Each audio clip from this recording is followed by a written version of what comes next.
This program is brought to you by Fast Signs of Durango. More than fast, more than signs. Fast Signs. Earlier this year, the La Plata County Commissioners and the Durango City Council agreed to ask voters for a property tax increase to build a new airport terminal. Their decision came after 3 years of study and dozens of community meetings. Roger Zalneraitis with the La Plata County Economic Development Alliance interviews Interim Airport Director Tony Vicari about the problems that are arising as airline service outgrows the existing airport terminal.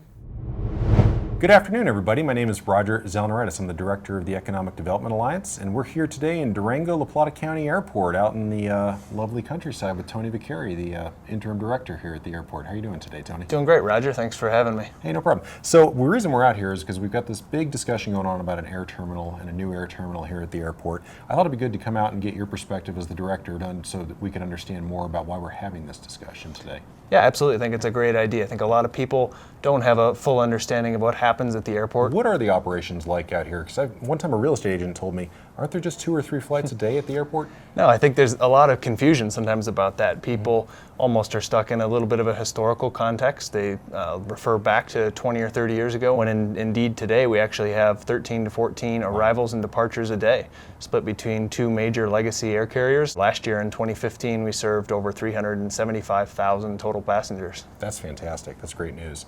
But I mean, isn't the terminal right now adequate for our passengers? I mean, half the time you come out here, 10 in the morning, it's pretty empty. An airport terminal is much, in some ways, very much like a highway system, where if you were to drive down a major interstate, if you happen to catch it at gridlock in peak rush hour, you're going to have some problems. Also, if you cruise down there at an off period in the middle of the day, you could be in the middle of downtown Denver and it's just not busy. Right.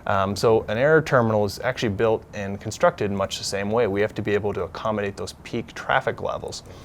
And what happens when we get in those periods is you get conflicting operations. We are an undersized facility. We do not have enough apron space to accommodate aircraft. We have 4 parking spaces for aircraft, and those are currently filled at portions of the day. We run into elbow room from the passenger standpoint. So, I mean, you've described a 37,000 square foot terminal, lots of problems for passengers, operations, airlines. What do we do? Great question. So in 2014, the airport undertook an airport master plan study. Okay. This is a study that the FAA asks every airport to do, whether they're looking at projects or not. A variety of alternatives were really put on the table and looked at of what could we do to solve this problem. Maybe you can show it on the map here. Absolutely. So if you reference right here, you can see our existing facility. Okay. That was alternative 1, to rehab this site right here. Alternative 2 was to construct a new facility immediately to the north of that facility, where you could use the existing one, build a new one, and then switch over. Okay. And then alternative 3, as you can see depicted on this map here, was to actually build a new terminal site on the east side of the airfield, which is currently undeveloped but airport-owned land. Why did they choose this one and not one of those other 2? The issue really was this footprint, where alternatives 1 and 2 are located, has long-term space constraints. If you invest significant monies in this current footprint, now you end up 20 years down the road, the growth has come to fruition. You have to move over here anyway. Exactly. Got it. So you fear that you might have a sunk investment. One of the big takeaways is that over here what you can do is go ahead to a fresh site, build, not interrupt your existing operations while you build, and ultimately end up with a site that can accommodate phased growth throughout time at a reasonable pace as needed. Well, Tony, this has been really enlightening. I really appreciate you taking the time to talk to us today. Yeah, absolutely. I'm glad you could come out to the airport, and I would encourage anyone who wants to learn more about the airport, go to the website, which is flydurango.com.